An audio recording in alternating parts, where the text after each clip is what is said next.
righty. We're going to do another segment, another installment of this Resonating with Reality. And to give a brief description of that, I think that reality, this clockwork mechanism of reality, is here as really the teacher, along with tests and judgments and penalties, with finding the right alignment, energetic growth and alignment in spiritual growth and mental growth and so on, to be more with understanding and be like God. And one of the crimes, I think, is that many of the religions have looked at this reality and said that it is an illusion, which to me is, it's the illusion that's negative is the illusion that the material world is everything. That is an illusion. The illusion is that because you can't see with your material senses, you can't see beyond the material world. So this is why it's an illusion. You cannot see beyond it. It's probably more of a delusion, technically, if you want to use the, King's English. And so that is the illusion or delusion. The reality is that this material world is a gate. It is a teacher. It is a tester. It's a gate. It's an opening to the broader reality in higher energy frames. And so this is what we're basically here to do, is to learn the spiritual lessons to be able to go into higher energy frames. Why? Because if we go to higher energy frames with the improper, not learning the lesson or bad attitudes, you can then abuse others and things in that higher energy frames. In other words, if somebody's going to have the ability to, kill you, you want that person to have the right attitude so that they don't kill you, let's say, cause grave harm. And this is why we're limited on this plane as to what we can do.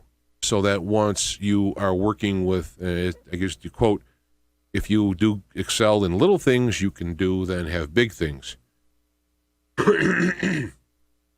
So, this is the whole point of here.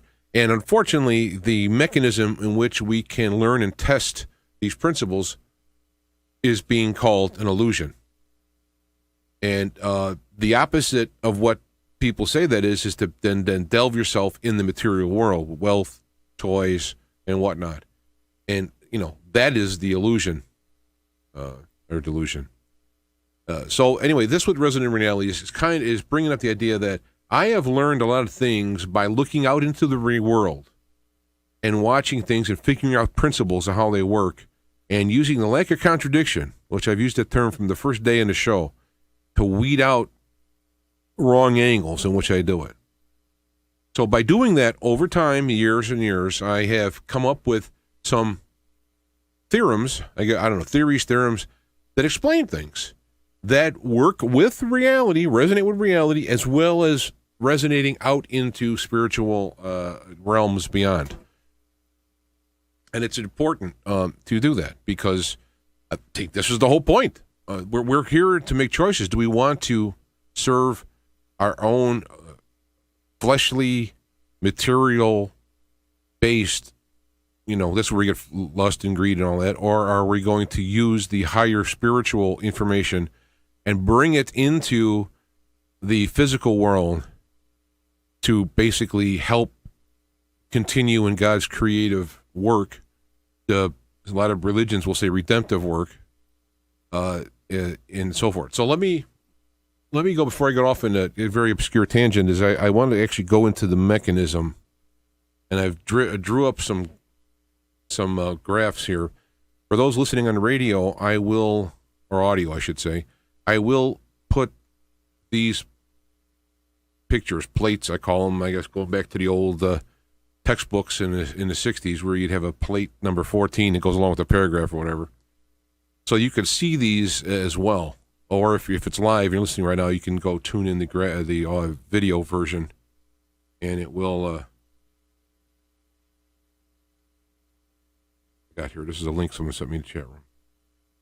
Well, there's the link. Okay, gotcha. Yeah, that's in the chat room. I got the link. All right, so anyway, let's go to my first drawing or what have you. One of the things I was trying to deal with is what's the relationship between the physical and the spiritual. And all the models that I have had over the years just didn't work out. And, you know, the model that to me it doesn't work out is one I used to adhere to, the concept of that you come into this world and you try to find the salvation and then you leave the world. And while that statement is not wrong, how it's manifested in religions, I think, is wrong. But let's look at the graph for a minute and let me explain things. Now, first off, I have all the way all on the right side, I have this big yellow God, like sun. It's a circle. These are all ovals. And everything, you know, no matter what I draw, it's going to be inaccurate, but it's relative. You know, it's a relative representation. So everything comes from God. Without God, there's nothing. I mean, everything, you know, this pen on the table, even though it was made by human beings, or actually now machines, I guess, the stuff that it's made from is out of God's own material. That's why when they say things, and the pagans will say, you know, God is in the trees and everything. Well, on one way it isn't, but on a very, very basic material sense it is. Everything that exists comes out of God. God is beyond it as well. So God is everything and beyond everything at the same time. Sounds like a contradiction, but it works in my mind as I understand it. God has pulled out of himself and made the world, and it's his stuff. There's nothing exists that is not God. God's stuff, let's call it. And God's stuff is intelligent. So when we talk about the Holy Spirit, you can even get down to the spiritual energy having an intellect. I mean, everything is... look how atoms work. I mean, all the stuff, there's like a laws of physics or what have you. This is all part of the intelligence of God. Deciding this is how it's supposed to go. So in this picture you see, you have like material world on one side, God on the other side. It's misleading because God made the material world. Okay, so that's another aspect, philosophical discussion. I'm trying to keep it simple for this aspect. You have... I look at it as basically you have, excuse me, we ourselves have basically two components. You have the physical side and you have the spiritual side. Okay, so the soul actually comes from God. God takes a piece of himself and makes a soul which is going to be autonomous, yet it's the closest thing from God in the creation, so it has, these souls comes with it programming from the source. It's part of it. It's like water is liquid. And if you start with water, you're going to have a liquidity in whatever comes from water, even if it's ice. And my analogs are going to be weak at times, and they're going to be clever at times, but because you're talking about infant stuff. And listen to the last show I did. Infinity is a big thing to get around. Excuse me. So you have the soul, and you have the flesh, the human body. The human being is an intelligent animal. The actual physical material stuff comes from the material world. So that's why you got the material world on one side, God on the other side.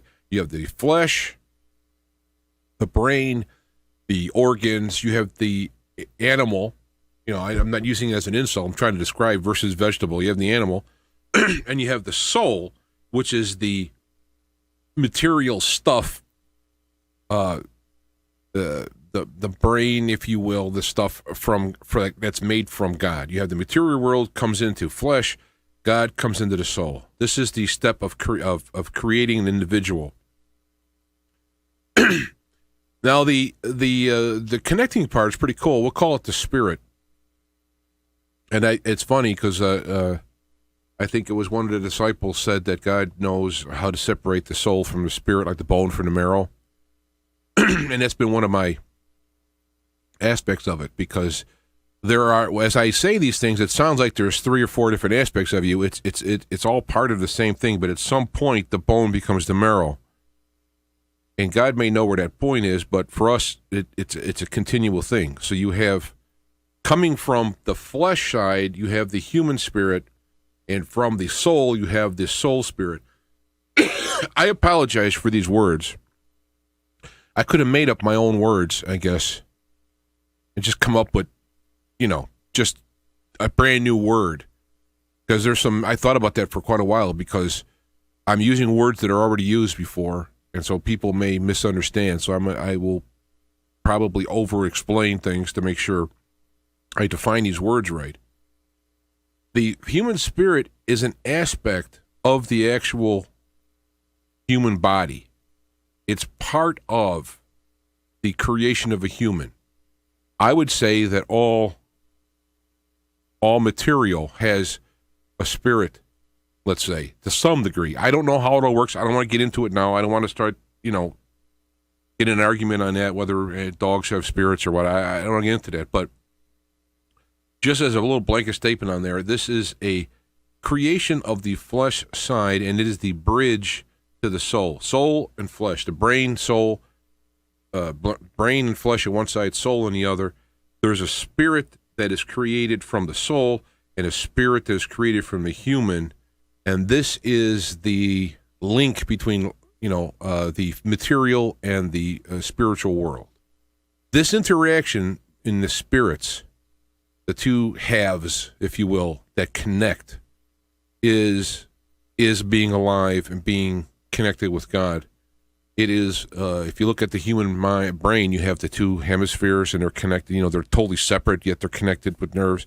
If you look at that kind of metaphor, you have the right brain, or I forgot which is which. Well, right brain be the human spirit, left brain, God's spirit, connected by that. I mean, it's not a wild. What I'm saying here is not a wild thing. It's kind of practical, and we see it out in the world. Basically, I just gave an example with the human brain. So you have this connection between the spirits. It's a spiritual connection between God and the material world, the body and the soul. I put down flesh brain because it's the body, and but the brain is going to be the mind. Let's say the brain, the physical part of it is what we're talking about, and this human spirit comes forth out of the flesh by creativeness of God creating it. This is the part that interacts with God. My hand doesn't interact with God. It is my spirit that does. And my spirit interacts with God through the soul spirit. I'll get to this later on, why I think this is important to have these two spirits. And if you look at the Greek word for spirit, pneumos, pneumatos, the pneumatic wheel is a good example. The pneuma is the air that fills like the wheel. So the wheel takes shape. It's filled by the spirit. That human spirit fills the human so that the human is a human other than just some animal. So these are the parts that interact. It's best to see the picture. I hope I'm not talking like an idiot here. So they interact. And so when you have the person is born, there's genetic material that's passed from the material world, from the brain, the human body, it has the genetic material that affects the human spirit. When your soul reacts with your soul spirit, that's the genetic material, let's say, of your soul. One might say that when you put these two together, you have the effects of the physical in your life, the influence, your genes, the world that you live in, and you have the spiritual influence that comes into your human spirit. So you can look at the pictures. I got a little circle in there. There's an interaction between the two, and I have the Da Vinci Man there in the middle. This is the picture of life. And so This is why this model explains why you have a family of ne'er-do-well type people. You know, they've chosen done bad things, whatever, and yet just one child comes out of that good. Where they're loving, they're nice. How is that possible? It's because in this particular case, this connection between the God side into the human side has a dynamic flow downward. Now, it's possible that there is genetics involved to allow that. This is where I wish we would study this, but this model would be rejected by science, and most churches would reject this model as well. So we're not going to get anywhere. I obviously can't go into it and study it, but this is where I think we can explain some of these anomalies.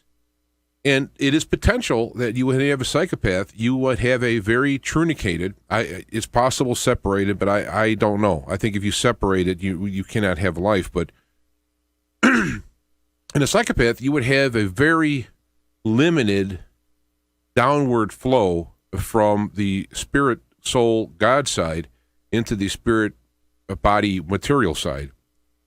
And you would have the pressure from the flesh body side would be the only thing influencing. Now it's funny because you can have somebody who could be a psychopath and be a functioning member of humanity with no problems because they've been trained as they've been grown up to behave a certain way and do so out of training without really questioning it and pushing it. So you could see where you can have somebody even who has a good relationship with the soul material side in that person's life, even though there might be a break there, whether it is a break based on physical problem or if there has been a metaphysical break or a personality has severed that break or whatever the reason is, you could still have an effect on the other side, although I think that is probably going to be not often.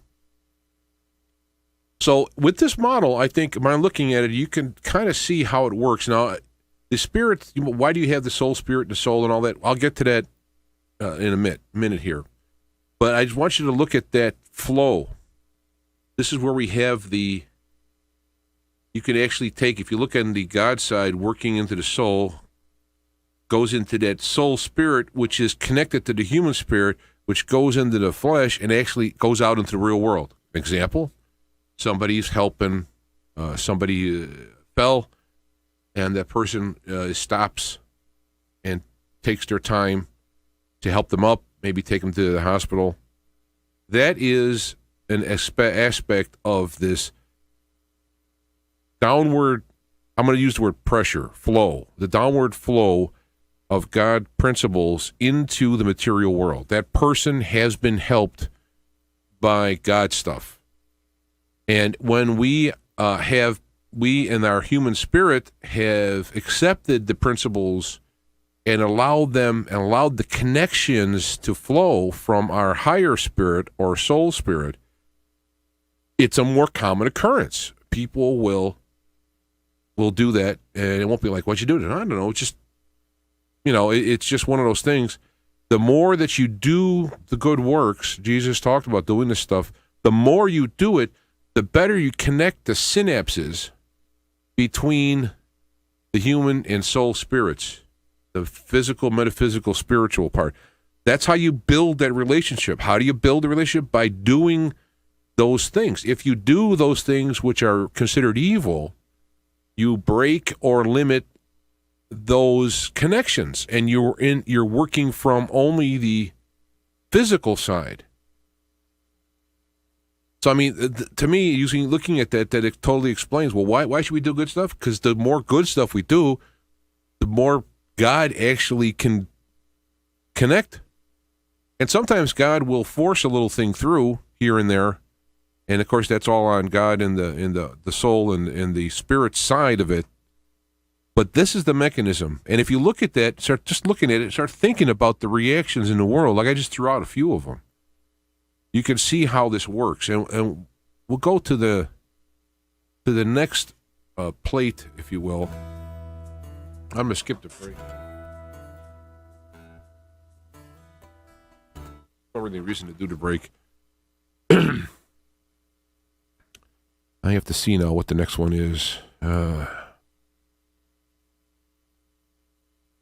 Okay. Here's one. This is what I say happens at death. Okay? As we see at death, you have the physical world has been taken away. The connection has been taken away. The body, mind has been, I don't know, let's say the word ripped away from the influence. You no longer have the influence on the human spirit from the body. So, like, for example, if you're clinically insane, your spirit has been affected by that insanity. When you die, that insanity goes away. That's why for those people who accept communication after death, give you an example. There's a lady I knew who worked with Feet to the Fire many times, long time, worked getting guests, and I've talked with her and so on. Very bitter person. Had a lot of things happen to her life. A very bitter person. And she passed away. And I had Jim on the show, and I asked him, I said, I don't think you talk to the dead, but you can get some kind of messages, and I asked if they get a message from her, and he said, all that comes to me is that, she said, now I can be soft. That's all he said. He didn't know what I was talking about. I didn't go through the whole story. I just mentioned her name. And to me, that made sense, is that her actual brain and her physical pressure exerted in her spirit this negative force and pressure. So oftentimes people who may have this negative type thing, when they die, they are liberated from that pressure, and their human spirit can actually expand toward God better.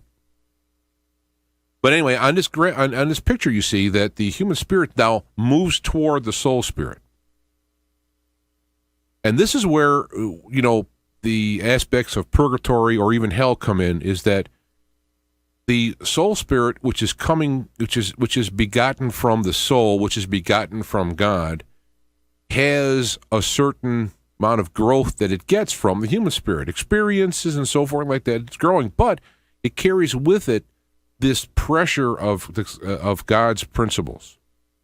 So when the human spirit comes into contact with the soul spirit intimately, with no material world anymore, in other words, you wake up dead, if you will.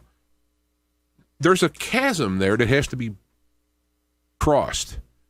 And one of the principles that we're taught here, and this is what Jesus' teaching is if you build this bridge by doing works, by praying, by meditating, by becoming closer to God's alignment, in look at it like frequencies aligning.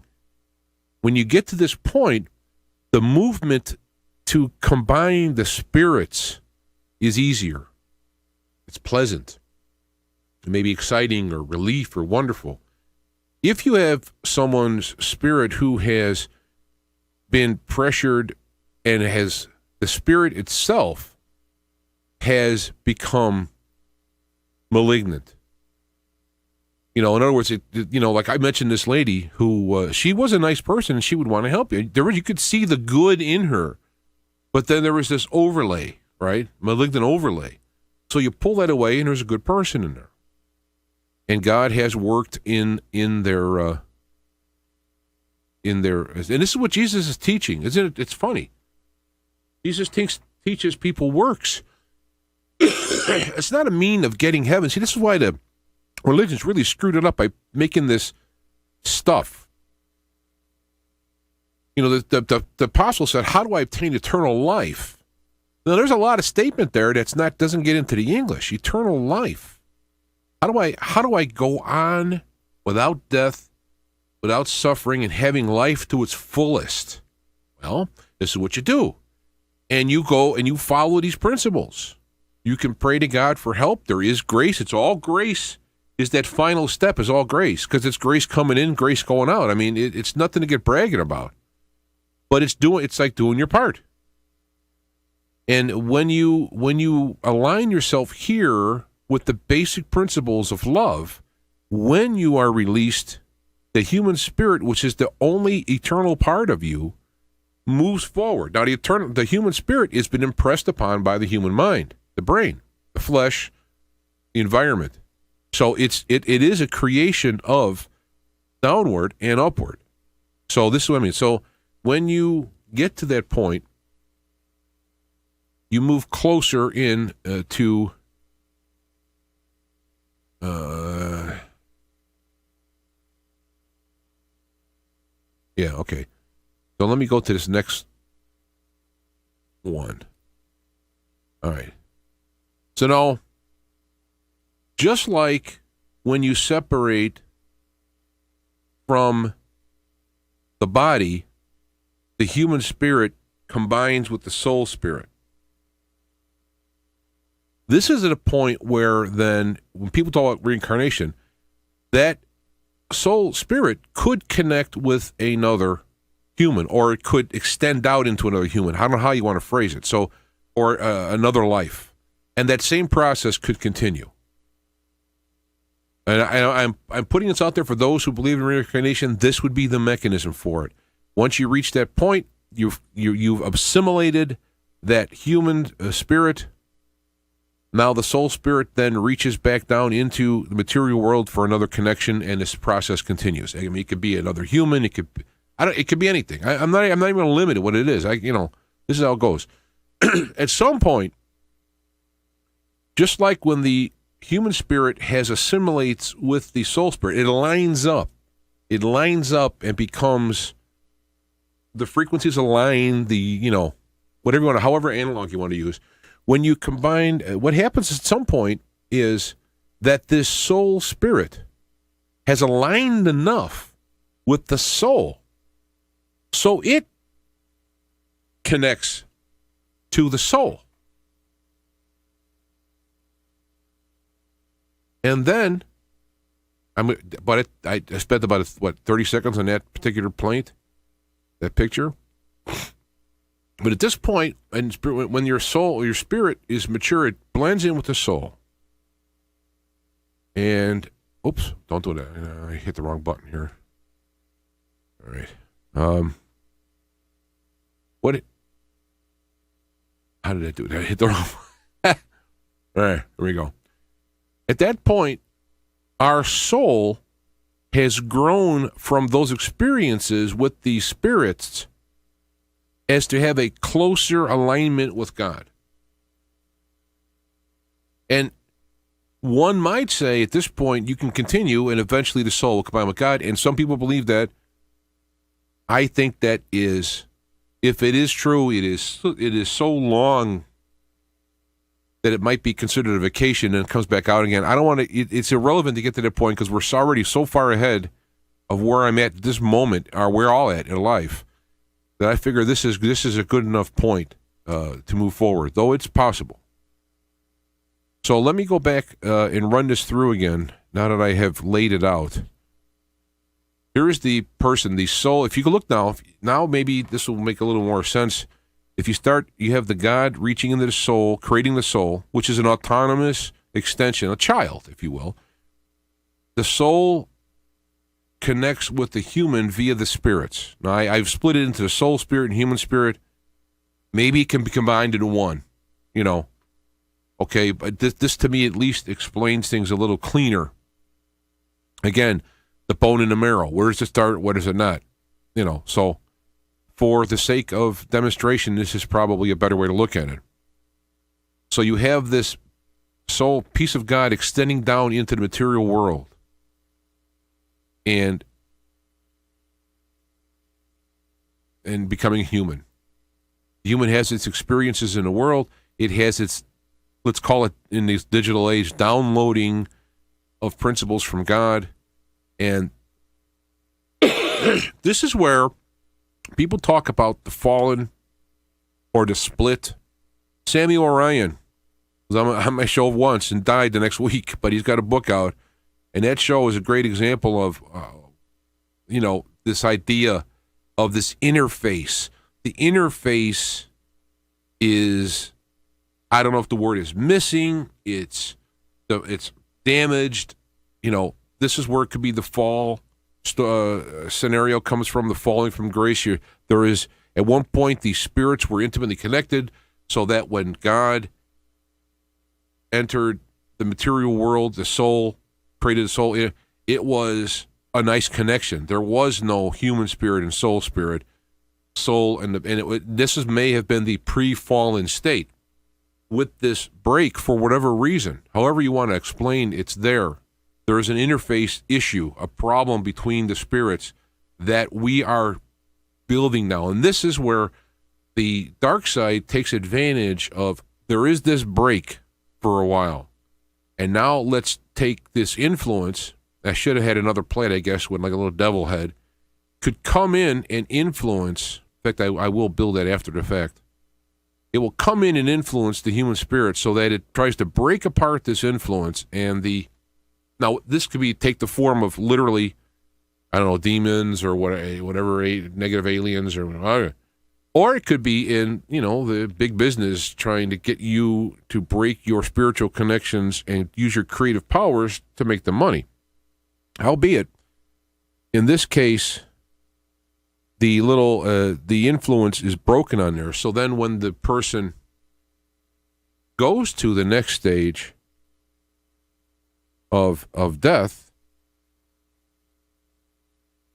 now you've had this human spirit which has been influenced by demon energy and whatever, and again, you have this problem with connecting with the God side.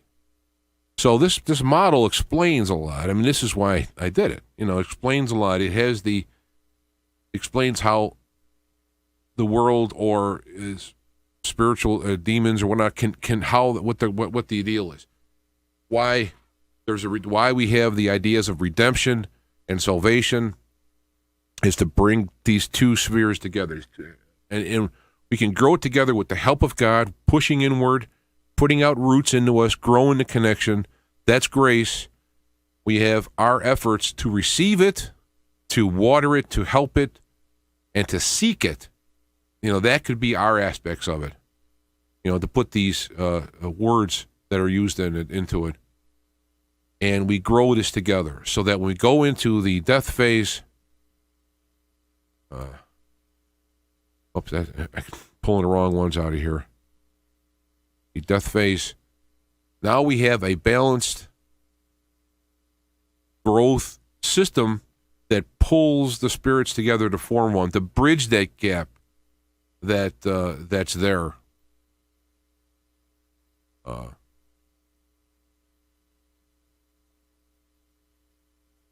Then we have this soul spirit. This is my addition to it. That first part you can just stop of. That'll be good enough. I go a step further, saying that the soul spirit blends with the soul grows, and thus has a more they've grown, and now it's more mature.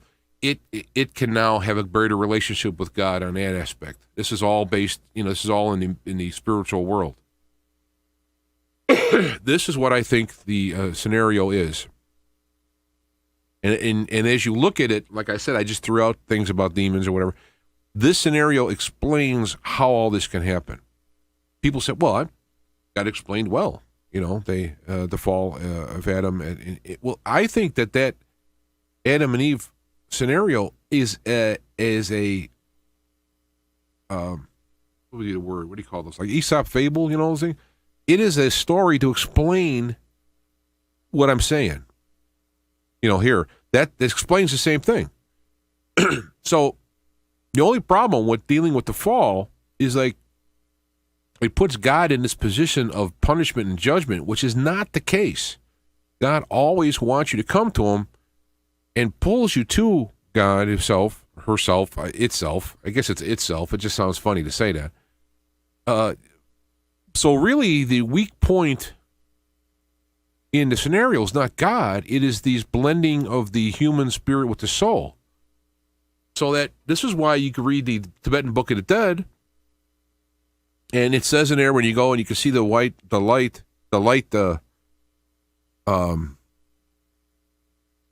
don't don't remember if it's white, but upward to heaven.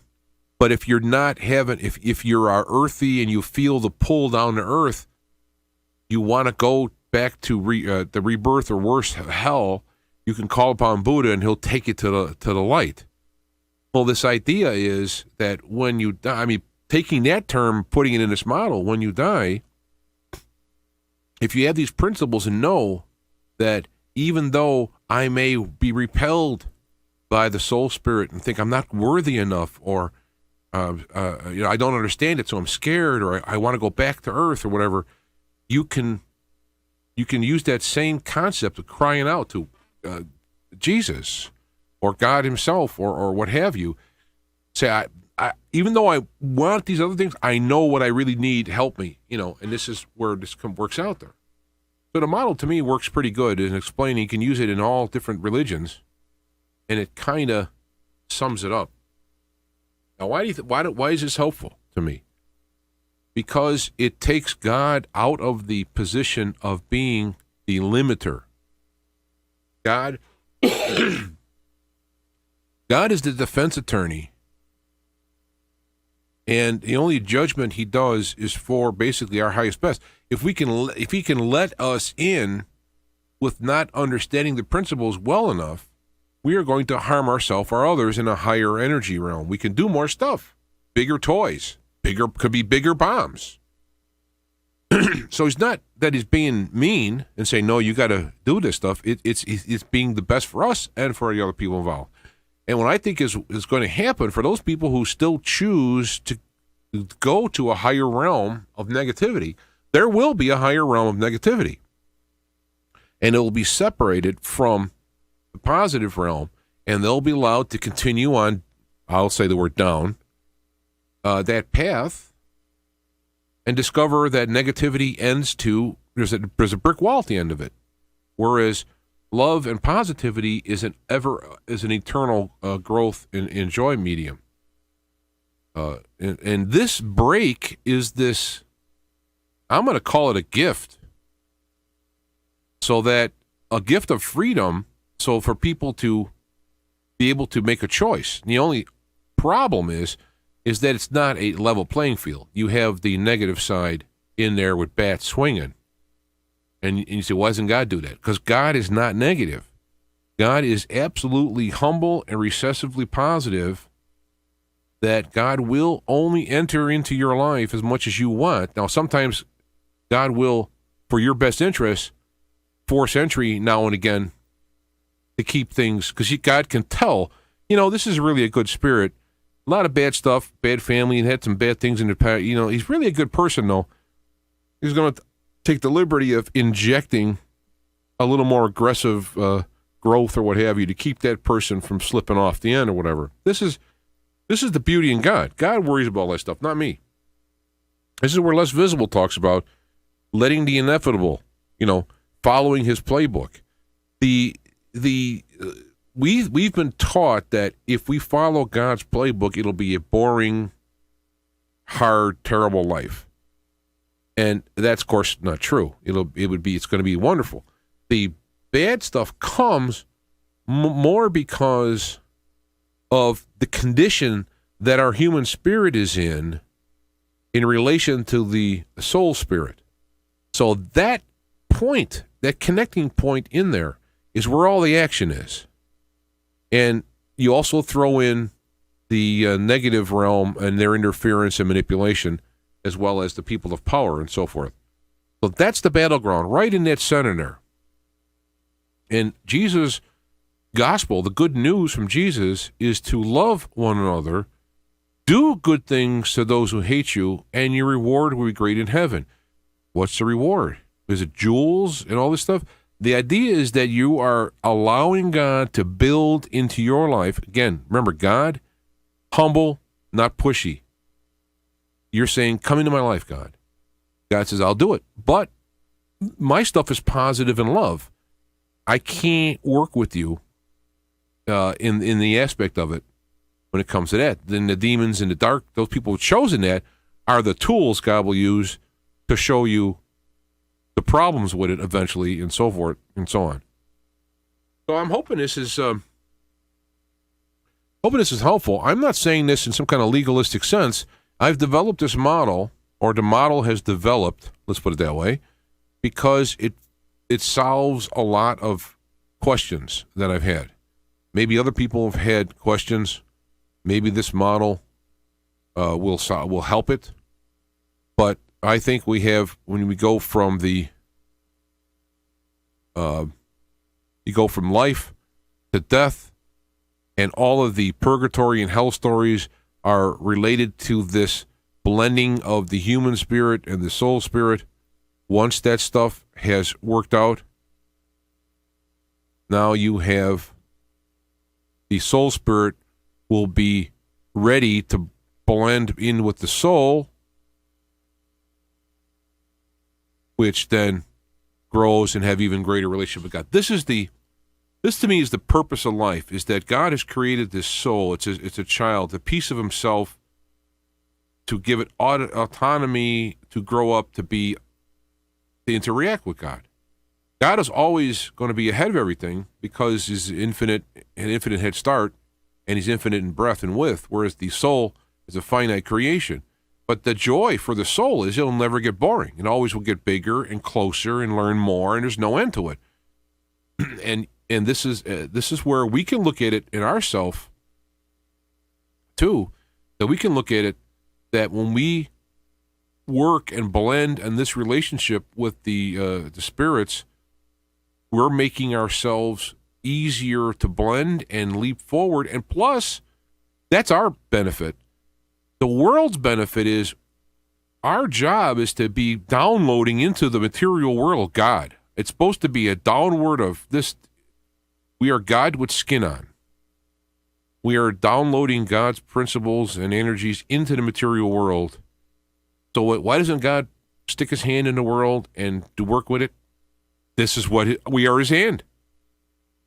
And this is why the dark side really wants to mess it up, because the dark side doesn't like the fact that the angels were real powerful, and yet he made humans, which are frail, and gave them some fantastic gift, and they're miffed about it. And they're going to show how God made a mistake in making this frail person, giving him this gift. It'll show by having, it all derail. Well, the main error there is to think that God makes a mistake. But I guess, again, ego, even in the angelic realm, ego is the thing that will destroy you. So if you're listening to this model now, for example, and you're saying, oh, wait a minute, the Bible doesn't say that. Remember one thing, and I've been there. I was teaching in a fundamental Baptist church, okay? The problem is you're not being taught what the Bible says. You're being taught with that particular group of people have agreed what they say it says. And I'm not saying they don't believe it, but I spent many hours. God bless the pastor I had in the Baptist church. I would go to church 3 times a week.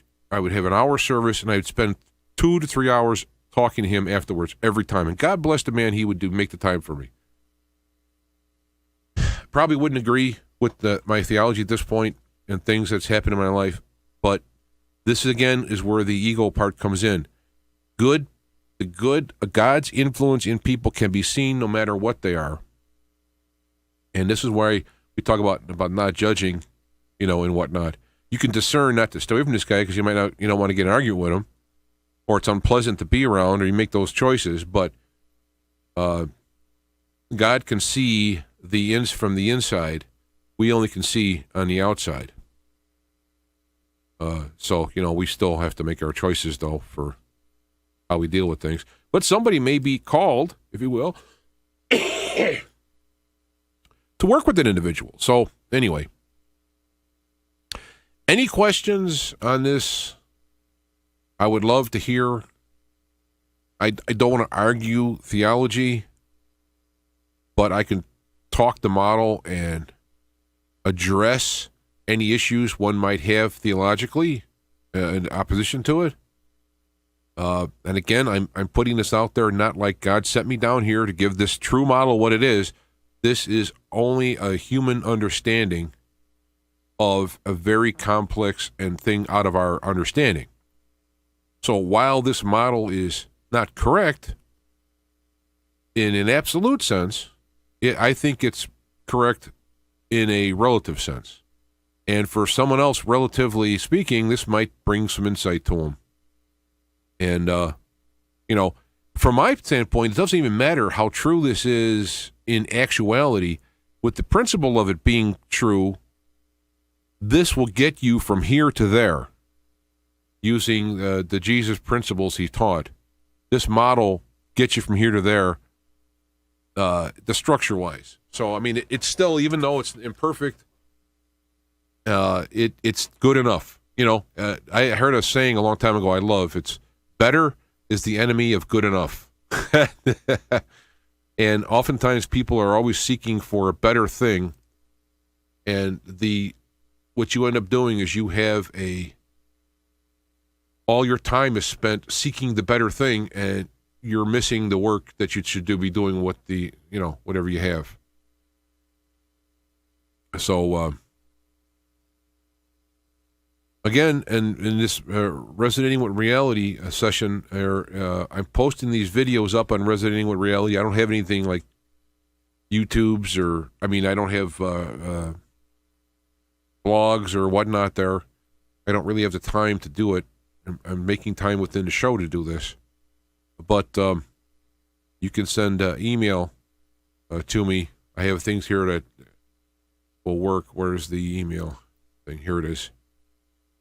And you can send email to James at Inner Sights, or there's several different ways. I think you can even go James at Resonating with Reality if you would like.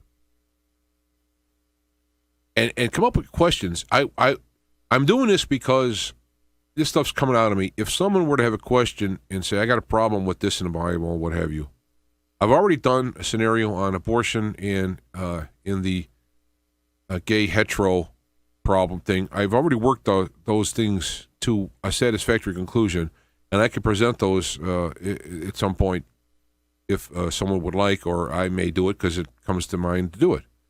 But I really would implore questions. If you have hard text, hard problems that you look at the world with, that's what I'd like to hear, because it would challenge me to be able to dig into my connections within and using what text and so forth I have available.